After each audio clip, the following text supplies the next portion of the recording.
We have a rule at our office. We try to start on time and end early. So that's our rule. So I'd like to welcome you all here today. You are currently in the Milpitas room. This is just the safety warning. Our virtual folks don't have to wait if they don't want to, in case of an emergency. You are in the Milpitas room located in the north building, second floor. In case we need to evacuate, please notify me if you require any assistance to safely evacuate the conference room. Please calmly follow me as we exit right at the door and go down the main stairwell out to the lobby. As a group, we will proceed out to the parking lot to the evacuation area, and I'll take roll. And it is important you do not leave until I complete the roll call, as I need to account for your whereabouts to our incident commander and first responders. Okay? That's just our standard warning. Okay? Enjoy the session. Great, thank you.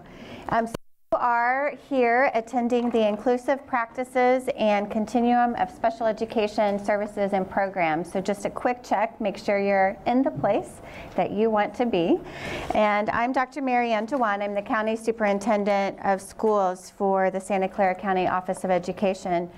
How many of you are Santa Clara County bound? You work or live or have students in program in Santa Clara County? Okay, great. And how many are kind of more Northern California out of the area? Anybody Southern California out of the area? Okay. Okay, great, thank you. So just a little bit about the County Office of Education, and if you were here at the opening this morning, you heard just a little bit about, you know, what a county office does. And I wanted to highlight this again to explain a little bit about why I'm doing this session and why I'm so involved with the Inclusion Collaborative. One of the main service areas that our County Office of Education provides is special education.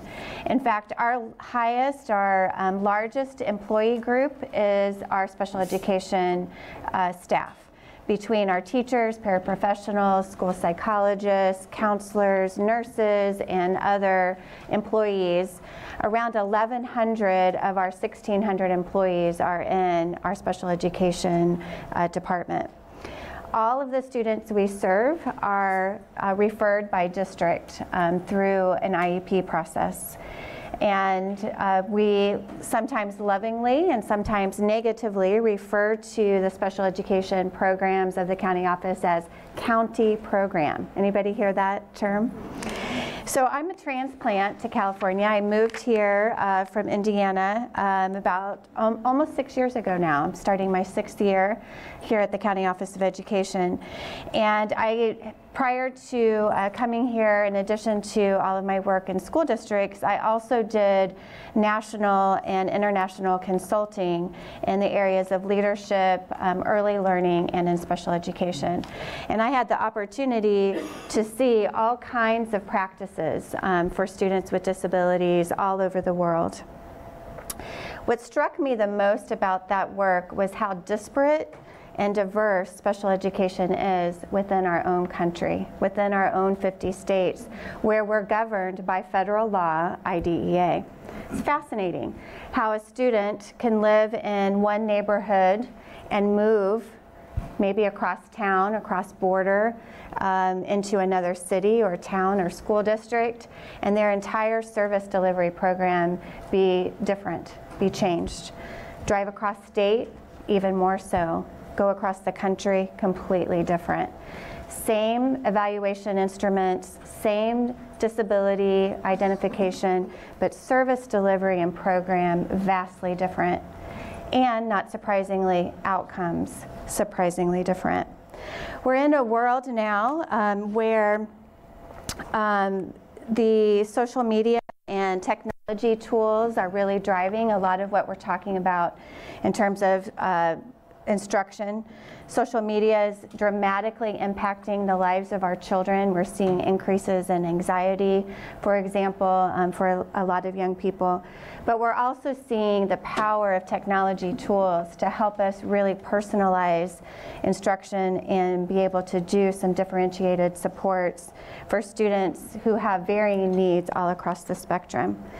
So I think technology is changing our world, in some ways good, in some ways not so good. And I absolutely love this cartoon, and I think humor is really important if you work in special education. It was always something that got me through. And this says, the teacher saying to the young student, you have to attend classes. You can't just follow me on Twitter. So how true of some of our children so reliant on technology and their cell phones today.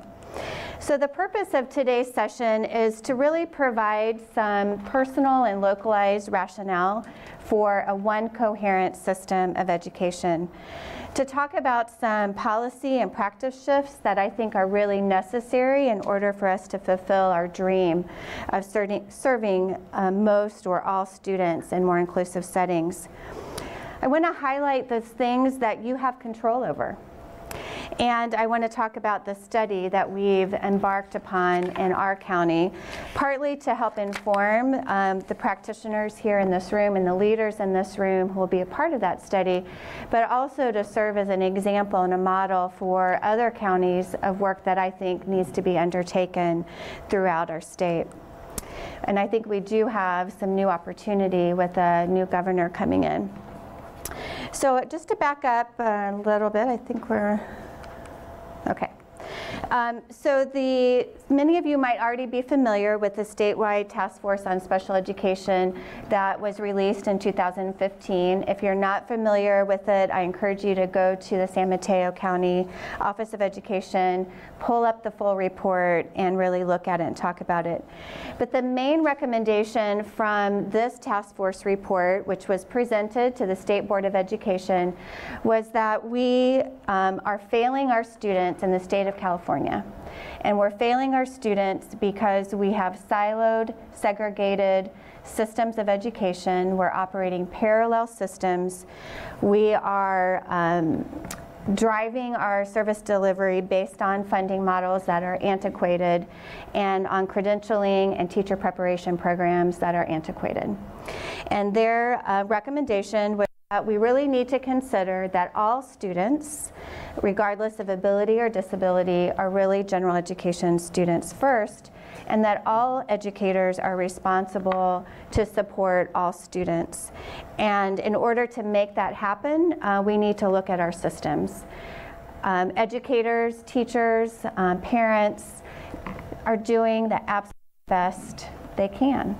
And if we really want to change what happens in the classroom every single day, if we want to change outcomes for students, we have to look at the system, how we're funded, how we're credentialed, and how the state works with us.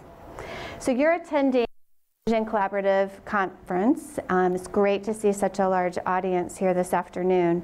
And so you may already have bought into the need and this idea about the integrated system. I think, however, there are some realistic barriers, and sometimes we need more data, more information to help bring others along with us to help understand why we need to change. And I think one of those sets of data are data around how well our students are doing. So I just want to share some data. We have had IDEA around since 1975. It's been updated a number of times. So in some ways, it's a relatively new law, 1975. I was alive then. So I know it's not old because I'm not old. But the amendments, the changes, things that have happened over time also kind of help us keep it fresh and keep updating our thinking. But there's long been a debate about this provision in IDEA. Children with disabilities should have the opportunity to receive a free, appropriate public education just like other children. And we've struggled for decades to define appropriate. One of the ways we can talk about appropriate is by looking at the outcomes. Are we getting the outcomes that we want for our students? So let's take a look. So of every 100 white kindergartners in a data set from the census for the United States, 88 will graduate from high school, 58 will complete some college, and 26 will obtain at least a bachelor's degree. Not too bad. Of every 100 African American kindergartners, 82 will graduate from high school. 45 will complete some college, and 11 will obtain at least a bachelor's degree. And if we look at our Latino students, 63 will graduate from high school. Of 100, 35 will complete some college, and 8 will obtain at least a bachelor's degree.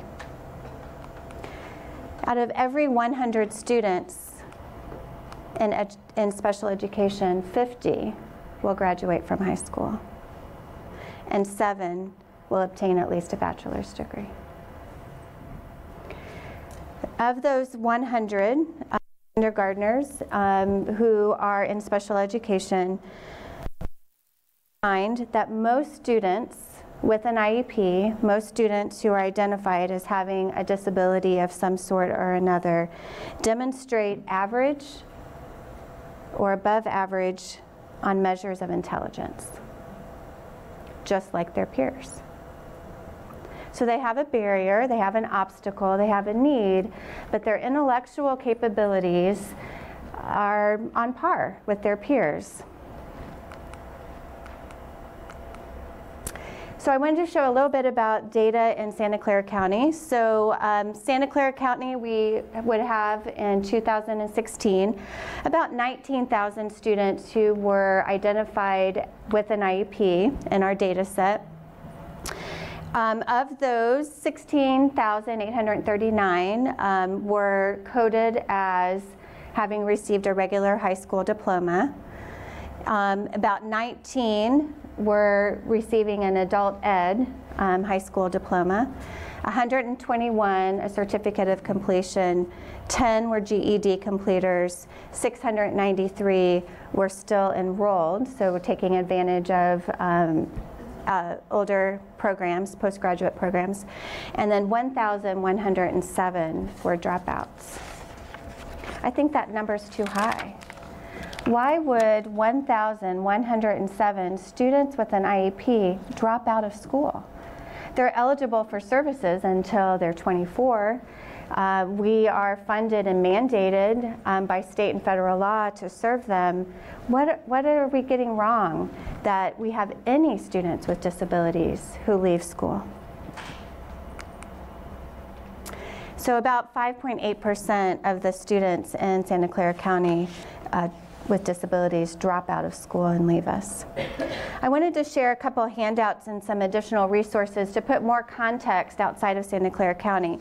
So I gave you a handout from CSESA, an organization that I belong to, a countywide for county superintendents. And this is a document that we're using to advocate at the federal level for additional funding and additional supports for students with disabilities. And so you can just take a look at what the impact of many years of failure to address the funding mechanisms for special education in the state of California, the impact that is having on our schools. So if you look at the chart on the bottom of the first page, in 2016-17, about 60% or more of the cost of delivering special education services and programs was being paid out of local school districts' local contributions, so their local control funding formula, their general fund.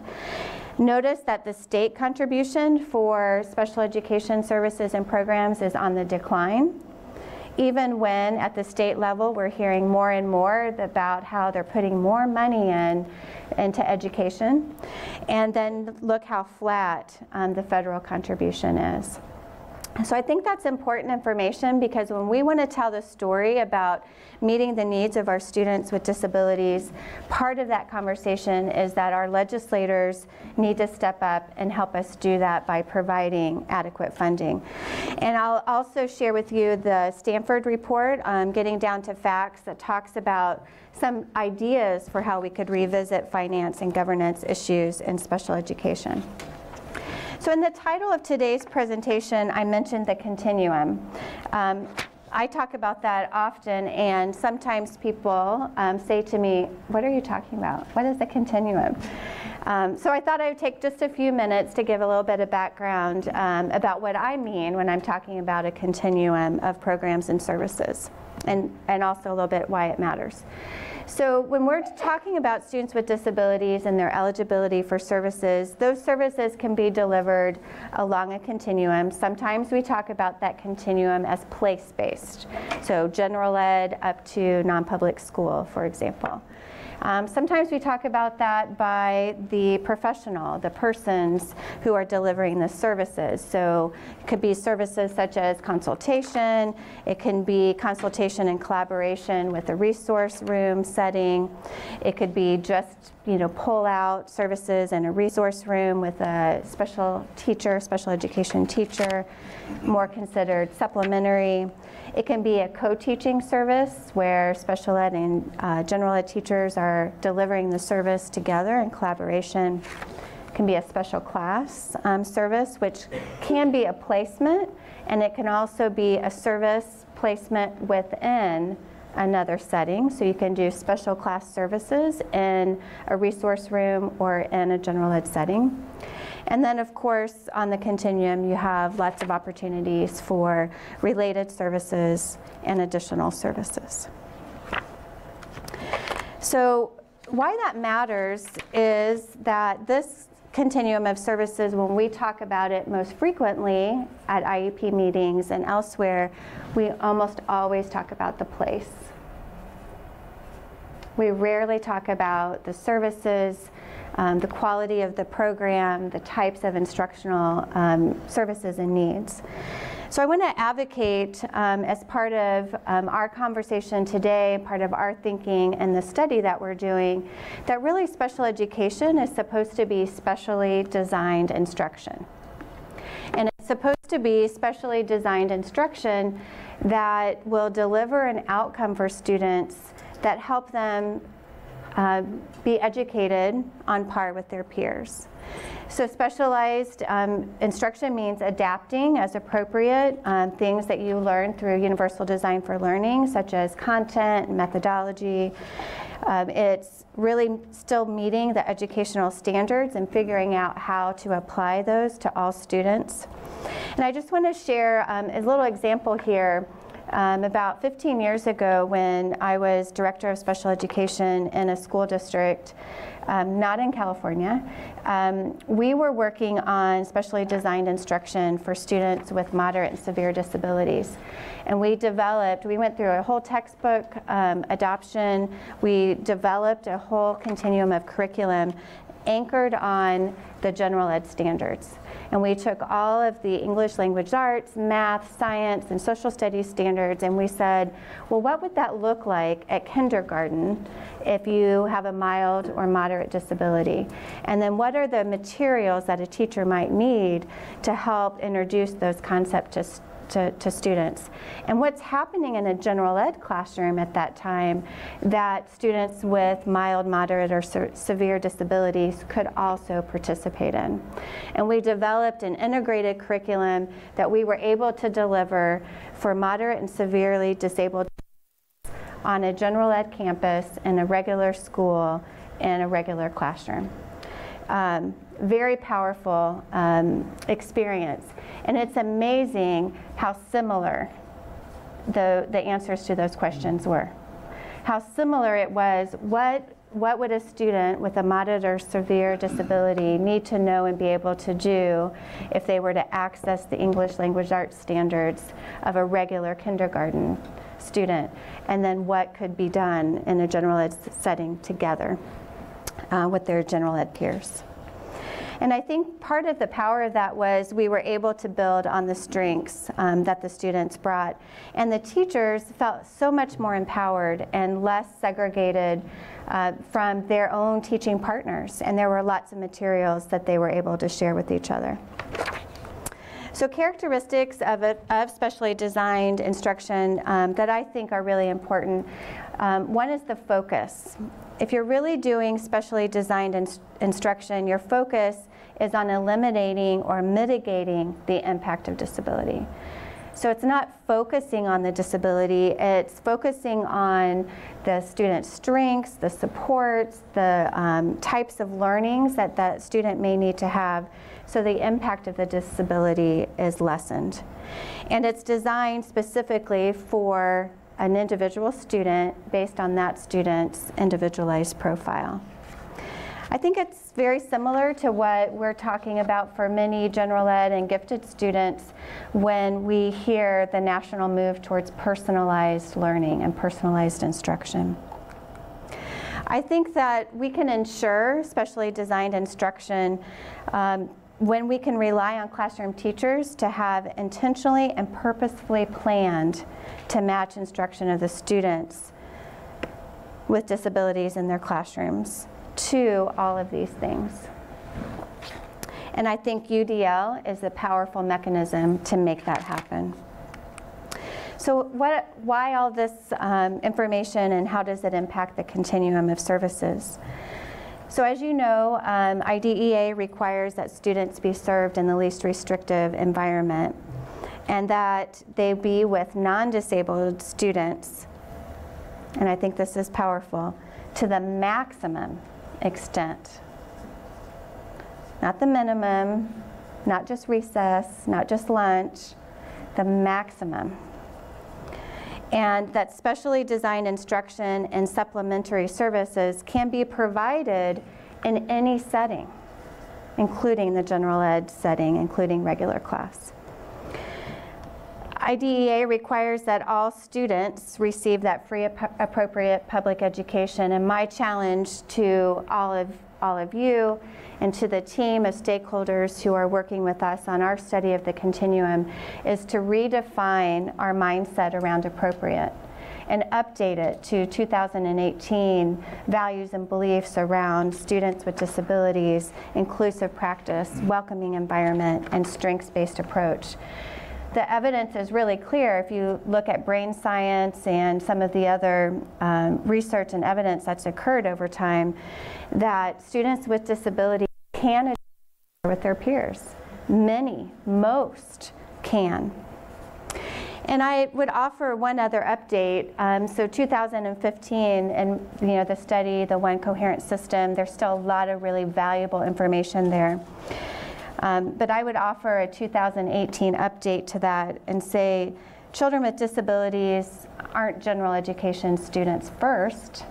They are general education students. I loved what our keynote speaker said today, that labels belong on cans, not on people.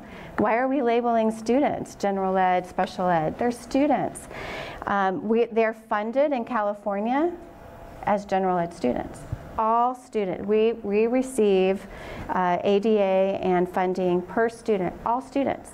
We don't take the special ed students out, set them over here, fund all the general ed students, and then give funding for special ed. We fund all students, and then we get a little bit extra to try to help meet the needs of students with disabilities. So I offer the idea that children with disabilities are children, they're students, and they also happen to need specialized services and supports. I also want to encourage some rethinking and mindset around least restrictive environment. I mentioned the continuum earlier. I don't believe special education is a place. It's not a place. It's services and supports. We get stuck in our place because that's how we're staffed, that's how we're funded, and a lot of times that really drives our mindset. But I think where a child with disabilities receives their special education services can be casually referred to as placement. But I want to encourage us to update our thinking to talk about the services and supports and the program, the personalized instruction that the student's receiving. And also just thinking about a child with a disability not being removed from education and age-appropriate regular classrooms. And the reason I bring this up is having sat through thousands of IEP meetings during my 30-year-plus career and training thousands of educators on how to write IEPs. I know that sometimes there's this idea that the students with disabilities have to earn their way back into general ed, or they have to prove their readiness to be in a general ed classroom.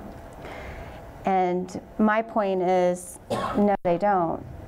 We have to prove our inability to serve them well in the setting that they have a social justice right to be served in. So LRE requirements are such that students with disabilities, every LEA, every school district must have a continuum. Our county offices in California play a part on that continuum in terms of providing county program, and that the continuum is supposed to refer to the entire spectrum of services, programs, and settings, not just the settings.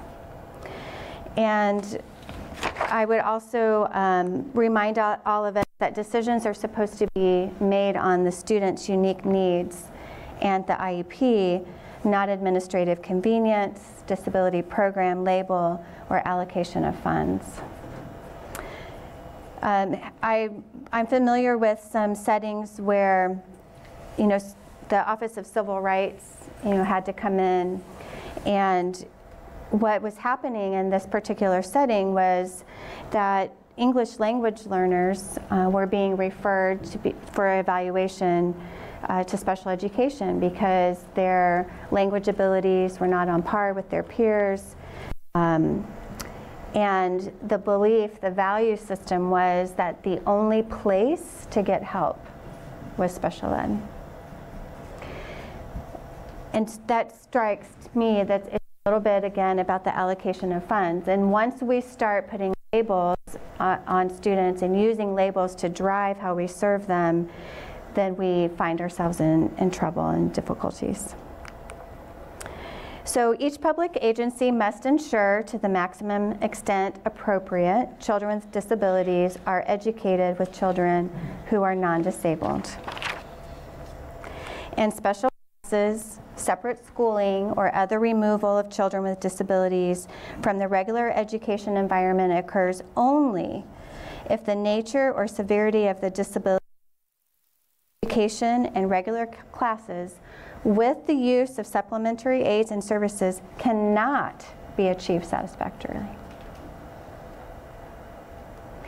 And the evidence and the research suggest that for the vast majority of students, if you provide supplementary aids and services in the general ed setting and students have access to the curriculum and to their peers, they achieve satisfactorily.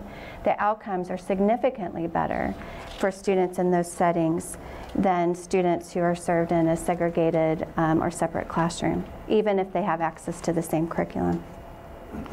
So I think most of you are educators, and as a previous teacher and professor, I couldn't get by without giving you a quiz. So I have a quiz for you today, a true-false quiz about special education. So I'm going to ask the question and see, give you a moment to think about it, and we'll just ask you to shout out what you think the answers are.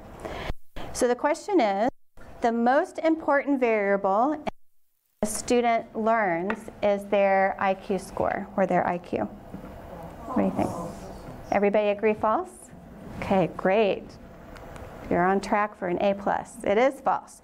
The actual most critical components for learning are instruction, curriculum, environment.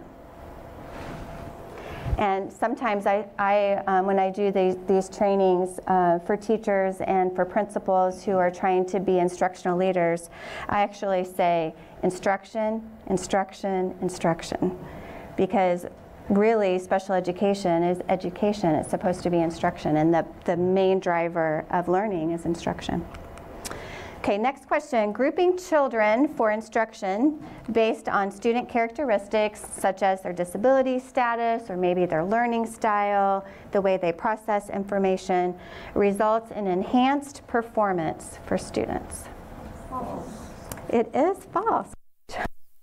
So actually what the research says is that aptitude by treatment and interactions have not been proven.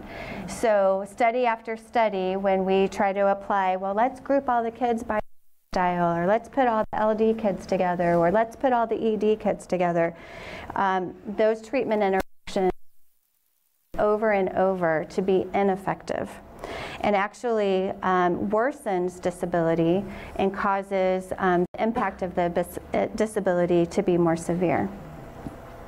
And secondly, matching treatments to learner characteristics seems to make sense, but again, evidence going back from 1975 and updated all the way into 2016 and replicated studies proves just the opposite. Question 3, if we use research-validated reading practices, monitor students' progress, and make changes to instruction based on data, between 95 and 100 children can become proficient readers. True or false? It is true. And that's been proven over and over. There's lots of studies around RTI, MTSS, national studies on reading.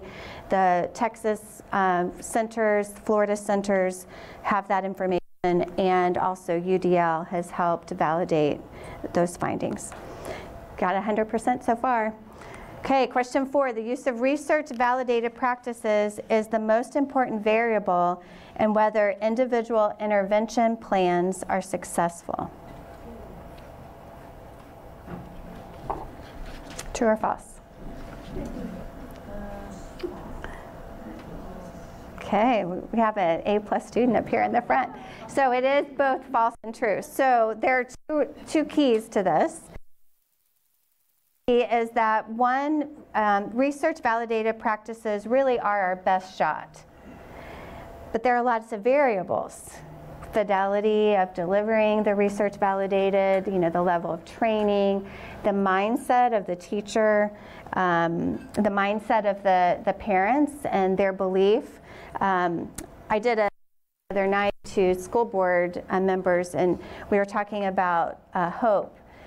Often I hear, and I read all the books about this many years ago, where hope is not a strategy. Has everybody heard that? Hope is not a strategy. Well, I've decided that I'm really tired of hearing that, because I don't agree. I think hope is a necessary, essential, and non-negotiable component of any strategy. If you don't have hope, why do it in the first place? So I think when people talk about hope, we have to have hope. We have to believe in our abilities, but we need to anchor that in some best practice and research-validated practice. Okay, question 5. We're almost done. Special education, as defined nationally since 1975, has been very effective at raising student achievement in reading and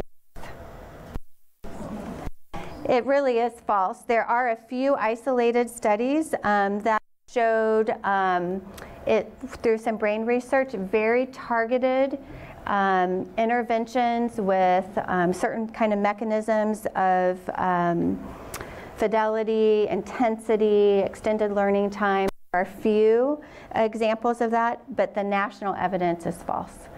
Special education has been wholly ineffective in meeting the needs of students. Number 6, scientifically research-validated strategies are widely available in reading and math across K-12 to help us work smarter at remediating student learning problems. So I'll surprise you. It's actually false. There are many promising evidence-based practices in lots of areas, but they're not widely available. They're hard to find. Some are very expensive, and the research validation hasn't been replicated for many of the practices that we use over and over in our schools. And grouping students for instruction based on skill, monitoring their progress for small periods of time, adjusting instruction based on data, and providing feedback is one of the most powerful education practices that exist. And that is true. It is, from the research effect size, a +1, so curriculum-based instruction, graphing, formative evaluation, and systematic use of reinforcement. Those practices combined are the most effective instructional strategy for any teacher, particularly teachers who are serving students with disabilities. Look at the effect size for special education placement. As I mentioned earlier, negative 0.14 to a 0.29. Not the outcomes that we want. And then you can see there's some positive benefit for some strategies like matching auditory or visual, doing some graphing and formative evaluation. Okay, 2 more. Knowing specifically why students are experiencing learning problems is critical to remediating their skill problems.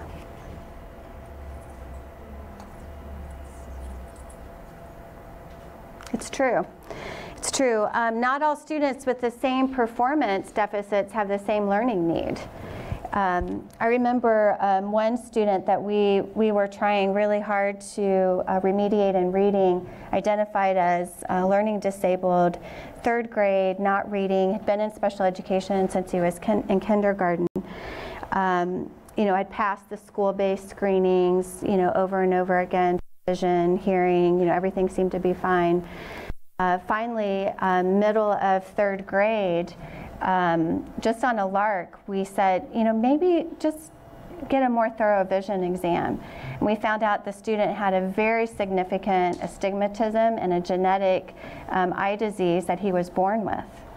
And had we known and been able to try to correct for that before he started school, imagine. So once we started getting intervention, he was able to catch up, and by the time he left elementary school, he was only receiving consultative services. So we don't always know the why, and it's really important for us as special educators to also be detectives and to not assume that we know always why. Try lots of things out. Also, different performance profiles require different approaches. Last question. Placing children in classrooms based on their specific disability is permissible by federal law.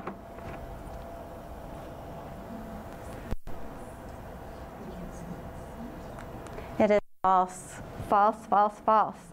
And so many people really believe that we evaluate, we get the label, and then we put the kid in the class based on the label. That is a violation of EA. OSEP that any labeling practice that categorizes children according to their disability in order to facilitate the individual determination of their needs and services will be presumed the protections accorded under federal and state law. I think that's really important, so powerful. And the idea is that one, labeling is wrong, and that we're not delivering services based on the label. We deliver services based on the student's needs and strengths, visions, hopes, and dreams, and with the belief that they are supposed to be afforded the same opportunities as their peers. So I just want to share one other policy perspective, and then I'll shift a little bit into some urgency of need. So Dr. Alexa Posney, she used to be the Assistant Secretary of OSEP, and she's a good friend of mine, colleague. I think she's not living in California anymore, but she was doing some consulting, and we did some projects together. And when she was at OSEP, she said at more than 12% of the overall student population, students with disabilities are truly a part of, not separate from, the diversity of American public schools. And I've always loved that. That idea that when we talk about diversity as a key principle, we always talk about language and culture, but what about disability? What about ability? And so I really love that idea that the fabric of American schools can rest in that diversity. I think about some of the joy that many of the students with disabilities brought to our life. The keynote speaker today, I have an aunt who has Down syndrome. She's 66 years old. When she was born, I was not born then, when she was born, my grandparents enrolled her, in services and things in the community. She had older siblings. She played with the neighbors. When it was time to go to kindergarten, they showed up at the school, and the school told my grandparents to take her home. Said she belonged in an institution and that they didn't serve kids like that. My grandmother, a German, strong, bold, courageous woman, said, like hell, my daughter will go to kindergarten in this school. And she did. She went to kindergarten for 3 years. And then eventually they moved. They left that town, came to the city, and tried to get her integrated. But the joy that my aunt has brought to our lives is immeasurable. And it breaks my heart every time I tell that story, because I imagine how void of joy our life would have been if she had been in an institution. And she would not have lived to be 66 years old. And we know what happened to young people who were in institutionalized care. So in my opinion, there's some urgency of need and an opportunity, a moment in time.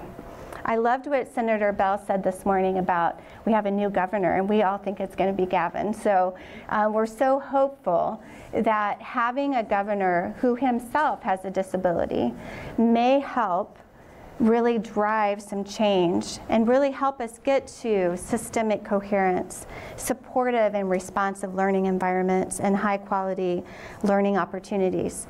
Over a decade has gone by when we've paid no attention to funding of special education in our state. Our accountability system shows that we have poor outcomes for students. In fact, in our county, we had 6 districts who were identified as needing differentiated assistance under the new local control accountability plan. All 6, number 1, because of students with disabilities not reaching the expected improvement outcomes that we know are capable and that they're capable of, and programs can deliver. And the lack of consistency I shared earlier about how students can move from one setting to another and be learning disabled or not, in a segregated setting or an inclusive environment. We need more consistency, more coherence, and a better experience. So there are some inclusive practices that I want to advocate for that I think are necessary as we talk about the continuum. First, practice number 1, multi-tiered systems of support. I hope you're hearing about that today at the conference, and that today is not the first time that you're hearing about support. But students with disabilities fall all along that continuum of MTSS. I wanted to bring this up today. I think it's a very powerful practice. I think it makes a lot of sense for helping us organize our thinking around programs and services. But I want to caution and warn against a misinterpretation, and something that I've seen from time to time, where people identify the top of the pyramid as special ed. I don't think programs fit on the pyramid. Students can be in any place in the specially designed instruction continuum. They could be in a gifted class for math and in a remedial class for reading. So I really think that we have to think about this concept as what are the supports, the continuum of services and supports, not where the programs fall and not where we're going to place students. We also know that database problem solving is an essential component of an effective multi-tiered system of support. So if you're organizing your programs, you're doing the asset mapping, you're adding more intensive interventions, I think all of those things are really essential, but by themselves they're inadequate. You have to have a data-based problem-solving method to ensure, one, so that students don't stay stagnant, they don't get placed and stay there. They should be able to come in and out of intervention based on their progress. And actually the goal should be moving out of intervention. Also, another caution would be sometimes we look at the MTSS as we're doing PBIS, focused on behavior. Or we're doing MTSS and we're focused on reading and academics. And I would argue that we can't do that. You can't separate behavior and academics. Research strongly suggests that if you raise the levels of achievement, if students feel competent, if they feel like their needs are being met, often the behavior issues decrease. And if we're working to address behavior problems, you have to have good instruction and something for the students to do for the academics to improve. Sitting still and being quiet, great, you get there, but then what? So really, they have to go hand in hand. You have to be working to improve both. So inclusive practice number 2 is data-driven decision making, looking at duration, fidelity, integrity data around what you're doing when you deliver that. Using comprehensive data systems. I always like this. One of the reasons that I think data-driven decision-making is so important is because we have students who have needs who aren't going to fit, be eligible for any one of these other systems, these other funding sources, these programs. You have that sea of ineligibility. I know how frustrating it can be for a teacher who's referred a student for evaluation. They get all the way through the process and they find out they're not eligible for special ed. But the teacher knows they still have a need. So that intensity of the problem, the inclusive ways to problem solve, and that's integrated for all students. Data systems such as early warning, using progress monitoring, and having lots of high stakes data sets as a backup, but not as the primary driver. Early warning systems can be used to identify students early as possible. Inclusive practice number 3, formative assessments. And what I want to share here is that research shows that student assessment, math and reading, so if you do rapid assessments, things that happen 2 to 5 times per week, they're quick, short, standards-based, anchored on skills, is 4 times as effective as a 10% increase in per pupil expenditures. 6 times as effective as voucher programs. So some states were trying to use disabilities performance reason to support vouchers for students to go to private schools, also for charter schools. And this study and others that replicated it found that just integrating a quality student performance, student assessment mechanism improved the performance of students with disabilities. And through this study, achievement gains per dollar from rapid assessment were even greater. So 193 times the gains that accrued from increasing pre-existing patterns of funding, 2,424 times the gains of vouchers, and 57 times the gains from increased accountability. And to me, that last one makes a lot of sense. I think we have to be hard on systems, we have to be hard on programs and policies, but we have to be soft on people. We can't hold each other accountable for the things that we can't control, but certainly for the things that we can. And one of the things we can control is the quality of instruction. Inclusive practice number 4, high quality instruction. The single greatest determinant, the most important thing, is not the level of income of the family, it's not language, it's not funding, it is instruction.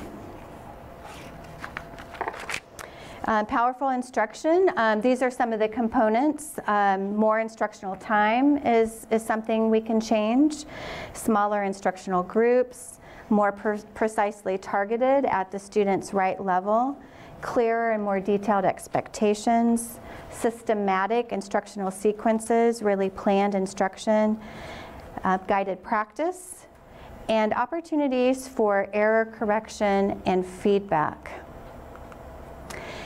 The last one, that reminds me of gaming. And I had a wonderful conversation this morning with Dr. Spencer up here in the front, where we talked about one of the programs that he helps lead, Footsteps to Brilliance.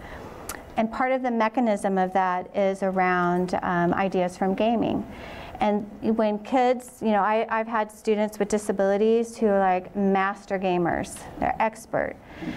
Well, it's not just because it's fun, it's because they get error correction and feedback. And I think we can build those ideas into our instructional program. A few other ideas on high quality instruction. One is academic engaged time. Academic engaged time can predict, it's one of the strongest predictors of student performance. I did a consulting project with a school district that had horrible outcomes for students with disabilities. And they had poured tons of money, millions of dollars, into one particular Title I school. Everybody and their brother wanted to help the school, so there was funds from state and federal, local grantees, et cetera, and after 5 years, performance was still horrible. Tripled the staff, done all kinds of things. So I came in to that study and that project, and the first thing I did was shadow students with disabilities. So I studied all the IEPs, interviewed the teachers, and then I went through the school day with the students.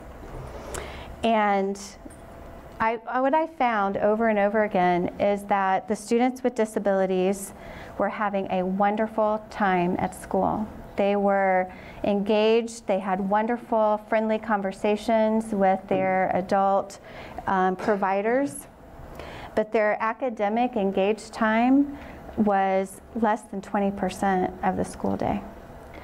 And it was because they were transitioning so frequently from provider to provider. So I have mild disability, I'm in my general ed setting, the teacher says, okay, it's time for morning work, I get started on my morning work, 5 minutes in, the speech therapist comes in, she sits down, what are you doing, how are you doing today? Oh, okay, and teacher says, okay, don't worry about your morning work, it's okay, we're gonna go on to the next thing. I get started on that, then the occupational therapist comes in, or I get pulled out to resource. I get my little timed break so I can carry the books across the hall to the other teacher. By the end of that student's 6-hour instructional day, about an hour of it was actually engaged in instruction and learning and in doing. So I think that is a really important predictor in how we can schedule and think about service delivery. And then the second one, zone of proximal development, that when students can be around other students who are a little bit more advanced than they are, they have an opportunity to learn. They can aspire to what their peers know. This really comes home to me when I was evaluating teachers in a K-8 school. I was the principal of the school. And we had students with disabilities who were pulled out of the class for math. And I would go in at different times of the day for different grade levels. And every time I went in, they were working on memorizing their multiplication tables. 2nd grade, 6th grade, 8th grade. And I just couldn't understand how and why that was happening. And so after some, research and talking about it with the teachers, they had decided that that was basically like a gatekeeping skill. If you memorized your multiplication facts, then you could, access the general education curriculum. But the students with disabilities didn't know that. Nobody told them. You have to memorize the multiplication facts. They just show up like good soldiers. They're learning. They just think they're having fun. They didn't know that this was an expectation. But then I also questioned, how would they know what they're missing? They're not around their peers. And I think when we changed that practice and students were in the classroom with their peers, they had that opportunity to be in the zone with their friends who were learning all kinds of other math skills, and it opened up this possibility of what they could do as mathematicians themselves. So I think it's important also just to take a moment to do a compare and contrast on differentiated instruction, because often when we talk about high quality instructional practices, we do talk about differentiation. So I think it's important to know what it is and isn't. This is what it is: making data-driven decisions, targeting students specifically, etc.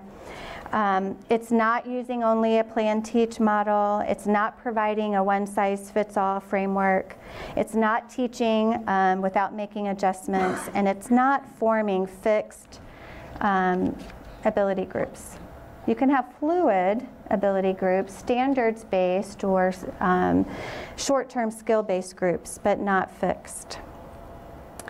So you're probably feeling a little bit of the weight of kind of the urgency, the things that keep me up at night, like policy and how we need to change some laws and get more funding.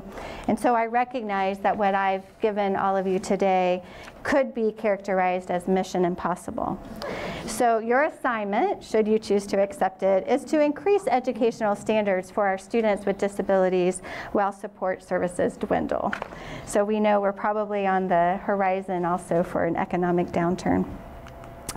So there are some things that we know work with at youth risk. I've shared a lot about academics today and students' achievement needs, what works with instruction, but there's also a pretty pervasive set of needs around social emotional learning. We know our suicide rates have increased dramatically in all areas of our county. Palo Alto has seen it, San Jose, and South County, Gilroy as well. And we know that access to mental and behavioral health services can be limited. Schools often are needing to cut their counselors and other services. But there are some things that schools can still do and that work with at-risk youth. So I provide this list. If you have interest in going deeper on any of those, just let me know and I can provide you with the names of a couple of researchers and practitioners who are doing really great work here. But the idea of all of these things is that with these types of supports, students who have emotional and behavioral needs can be supported effectively in general ed settings and general ed campuses and don't need to be segregated into ED classrooms, county program, or non-public schools. I just want to wrap this part of the presentation up by giving you this chart that I call the important but not enough slide. So I've shared a lot about high quality instruction. So we know that research says achievement relies on these things. You've probably heard them all before. Teachers need to have high expectations. You need to have rigorous curriculum. Everybody says, you know, leadership matters. You got to have a principal who believes in the work of teachers, supports their teachers. You got to have good IEPs. And you can have that, but if you have all of those things, it still won't be enough. Because you also have responsibilities. We have to comply with state and federal law, and we have to provide high quality services. And it's also necessary that general education practices support all students and that our systems are aligned and coherent. When we have a system that does all of those things, that's when we'll be changing the outcomes for students with disabilities. So the mission impossible for all of you to ensure improved results for all students at risk is a mind shift. It's changing our thinking from being focused on procedures and DINKs and federal compliance indicators to instruction. From reliance on formulas and checklists to problem solving, and from moving away from categories and labels to thinking about whole child as a general education student. I alluded to earlier that teacher expectations are really one of the main drivers. Certainly instruction is driven by the beliefs that a teacher has. Many students receive negative messages throughout their day, sometimes from their peers, sometimes from their parents, and unfortunately, sometimes from their teachers. There's a lot of evidence to support that teacher expectations is the second most important in-school factor that affects student achievement. So the first one's high quality instruction, but that assumes the teacher has high expectations. Expectations that a teacher sets for any individual student can significantly affect the student's performance. And I observe and notice recently in some presentations, motivational speakers, and things recently where the speaker talks about the power of a teacher. On several occasions, it's been that one teacher that believed in them, that changed the trajectory of their lives forever.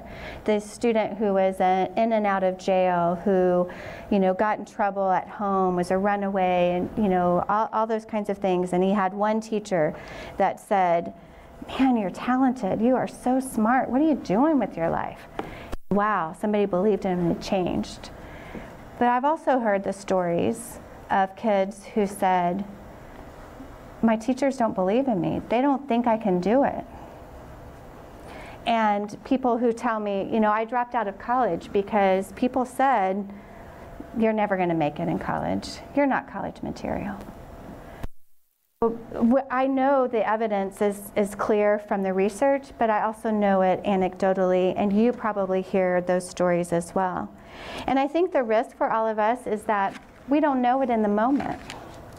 We don't know it until the 20 or 30 years later when the students come back to us and say, "Thank you.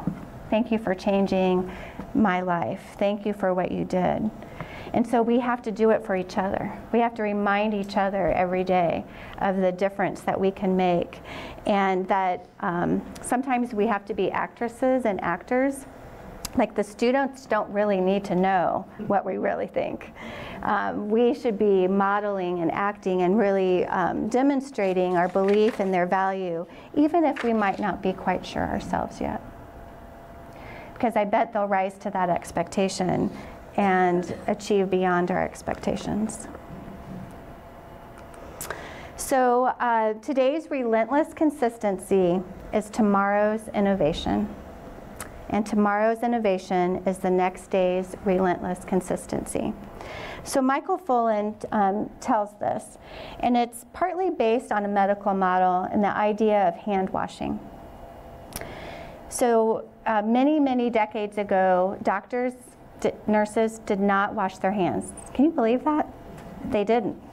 They didn't know that germs were passed because they're on your hands. They couldn't see them, they didn't know. And there were lots of, there was actually one doctor who did a lot of studies in a particular hospital, and he found, because the mortality rate in that particular hospital was lower than all the other hospitals, trying to figure out why. What is the best practice at that hospital? Are they just better trained doctors? They have more money? What is it?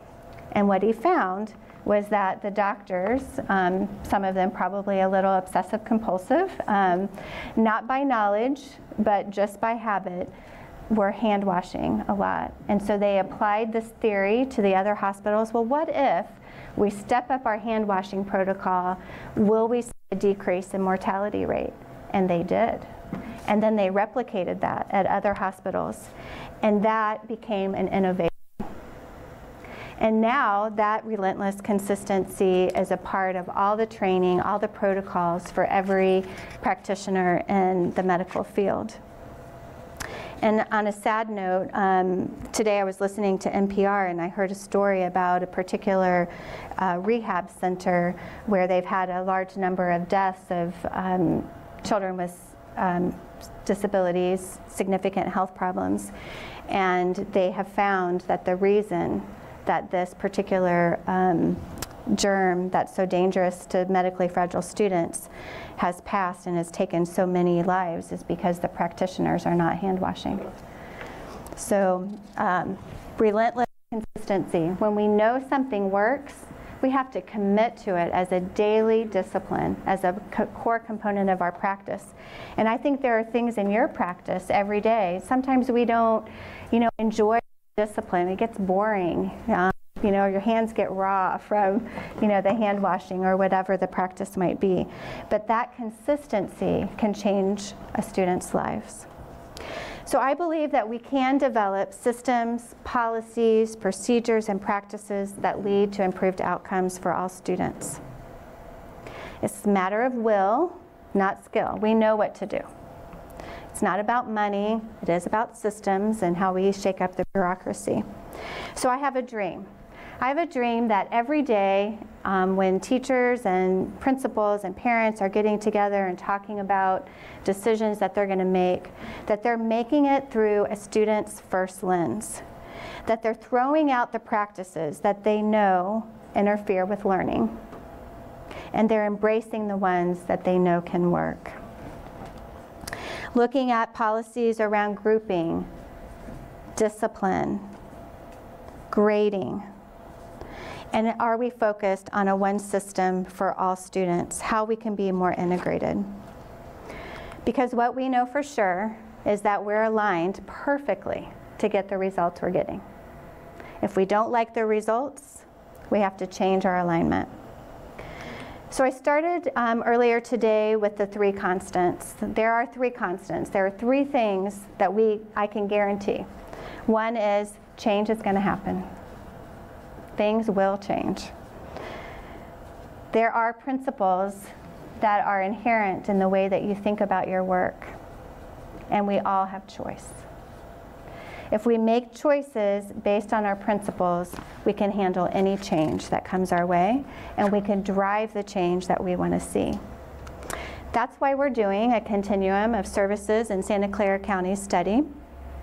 The study is designed to help us get a better understanding of what's happening for students in our county, not just at our county programs, but throughout the entire continuum of programs, placements, and services, to help us look at the outcomes that we're getting to see if they're aligned. Is that really what we want to do?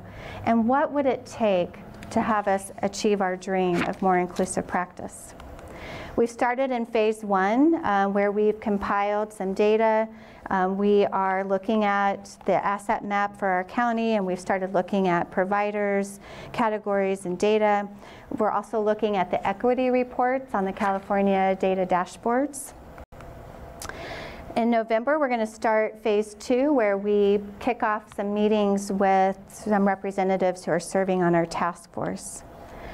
And in phase 3, we're going to conduct some regional meetings and also distribute some surveys because we want to hear from all the stakeholders. We know there's a ton of expertise, particularly in our teaching force and with our site-based principals. So we want to hear from all of those, and not everyone will feel like they're able to attend a stakeholder session. So surveys will be available to teachers, parents, some students, community-based organizations, and others, including some elected officials. And then phase 4, we're going to reconvene the task force and share what we've learned and give them an opportunity to provide some input and some direction.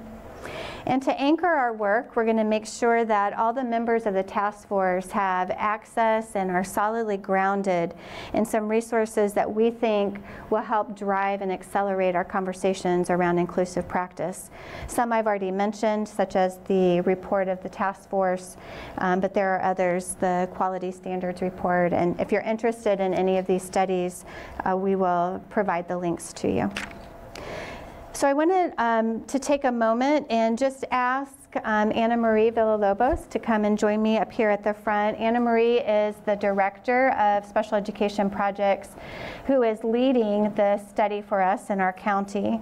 And we just wanted to take a few minutes to have a conversation and see what things you might say to answer this question. What would it take for more or most students to be served in inclusive environments? What do you need?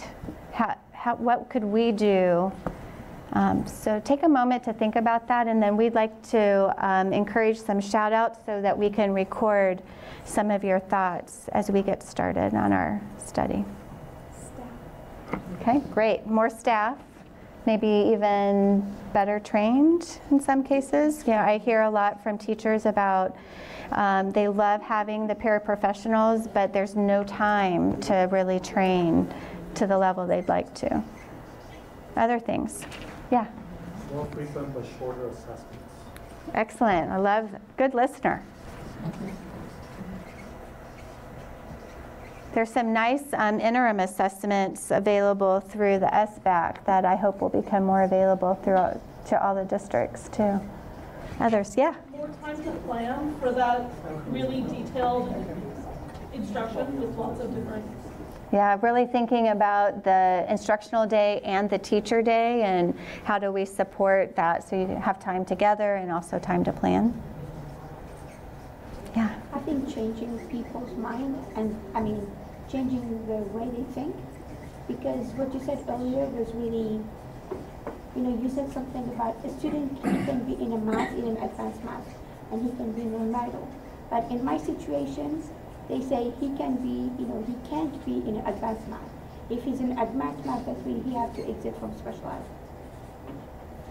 Yeah. So, and they cannot access, advanced or college prep classes in certain areas. Mm-hmm. So they don't have that access. So just to repeat, she was saying changing people's minds so that if you have that student who has the ability and has the right to access an advanced math class but maybe needs remedial instruction, that they're not blocked out of advanced placement or advanced math or other courses because of their disability. We should be able to have them access the classes that are best for them regardless of their label. Just a couple of, I think last week, one of my students is an A student. He works extended hours to complete his work and everything. And I was told that he needs to exit special ed because he's an A student. Yeah, So it's interesting. Yeah.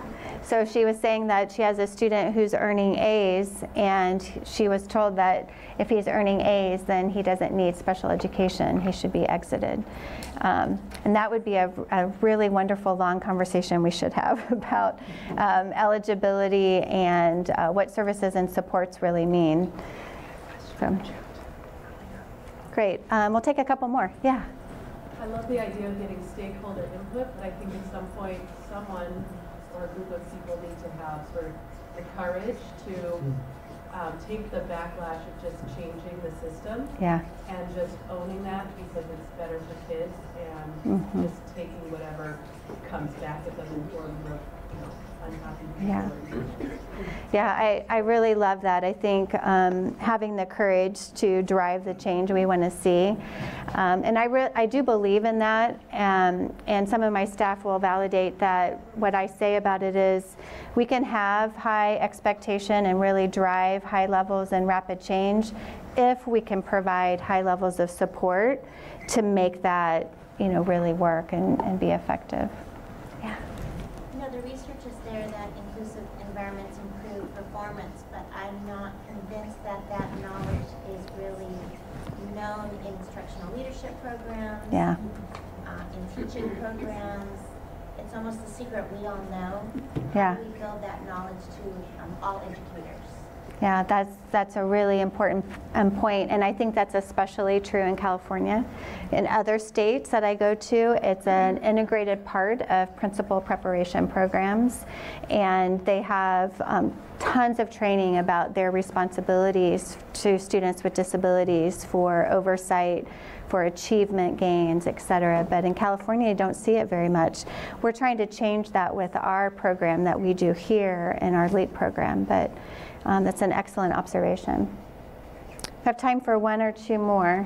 I think we have this one. So we had a question from the virtual about, give me a few examples of rapid assessments. They can be things like flashcard drills, standards-based assessments, skill-based assessments. The key to a rapid assessment is it's aligned to the standard, that it's short, so it's not a test or a quiz that students labor over for long periods of time. It's short. You can give error correction and feedback right away, because that's the part of the rapid assessment that really changes the outcome. And we can get some resources and send out some information about places where you can get rapid assessments, examples. But they can be teacher designed, they can be commercial, but the key is they're short, they're standards aligned, and the students get feedback immediately. Have time for one more. If anybody has anything? Okay, great. We're going to commit to take this information that you shared with us and share it with our stakeholders at our first task force meeting in a couple of weeks to help drive some of their initial conversations. So thank you so much for that. Does anybody recognize this, know what this might be from? Any Midwesterners in the group, race fans? Yeah, it's the Indianapolis Motor Speedway Indianapolis 500 Festival Parade. Lifelong resident of Indianapolis. I went to the Indianapolis 500 twice in my, I'm not going to tell you how many years, but I went twice.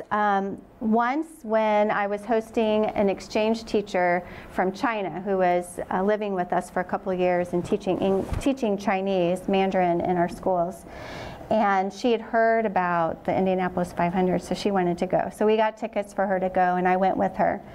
And I went a second time with a second Chinese exchange teacher who had heard about the experience. But I'm not a race fan. I think it's loud. I don't get the whole go around the circle, you know, forever. But I loved the parade. So in Indianapolis, the 500 is not a one-day event. It is a month-long celebration. We have fundraisers, we have kid runs, we have a half marathon that like 25 or 30,000 people from all over the world come to. And we have one of the most spectacular parades. And I think one of the hallmarks of the parade is, of course, all the movie stars and the superstars that come every year, but the kids, the high school marching bands. So we have high school marching bands from all over the state that participate. And I got to go back this year and happened to be there the weekend of the parade. And I was standing there watching it for probably the 25th time. And I noticed every time a high school band came by, there was a student with a disability in the band. And what struck me was, I've been gone from Indiana for 5 years, and what was common practice that I saw frequently, never even thought about, I don't see here. I don't see it in California. I don't see students with disabilities playing the trumpet and marching in the band with their peers. And I share that picture, and I could have had like 12 other ones, because every single one of the high school bands in some of the most impoverished inner city schools in the country, students with disabilities fully integrated in marching band, cheerleading, art, music, you name it, choir. And so I share that picture with you as part of a challenge to say, it is possible. We can do better and more. Our students with disabilities have abilities. They have strengths and talents. I know students with disabilities who are some of the best surfers. They ski, they sing, they do amazing things with technology. What are we missing? Sometimes I think it's mindset. So I'm going to close with a little bit of a, I think maybe it's a joke or a little bit of humor. So I recently got married. I just got married a few weeks ago. And so I've been kind of paying attention to some of these different husband-wife jokes. So this one I heard the other day. It says, the wife said, please go to the store and buy a carton of milk. And if they have eggs, get 6. So the husband comes home, and he puts 6 cartons of milk on the counter. And she says, "Why did you buy 6 cartons of milk? There's only 2 of us." And he said, "Because they had eggs." Sometimes I think that miscommunication is at the heart of why we aren't serving students with disabilities better. It's miscommunication, it's a misalignment. So I leave you with this. We can, whenever and wherever we choose, remember the 3 principles, we have choice, successfully teach all children whose schooling matters to us. We already know more than we need to know to be able to do that well. And whether or not we finally do it depends on how we feel about the fact that we haven't done it so far and our belief in our own ability to make that change. I hope you stay connected with me. Thank you so much. And if you would like to connect with the SCCOE or with me, here's our contact information. We have about 3 or 4 minutes for questions if anybody has some. Your social behavioral information that you were going to give on some of that, do you have that readily available maybe? Yes, I definitely have the names of some of the researchers and can send a couple PowerPoints to get you started. And I'll work with Kathy Wall to get that posted on the magic website or something. Sketch. Okay. Any other questions? Okay, thank you all very much. Have a great afternoon.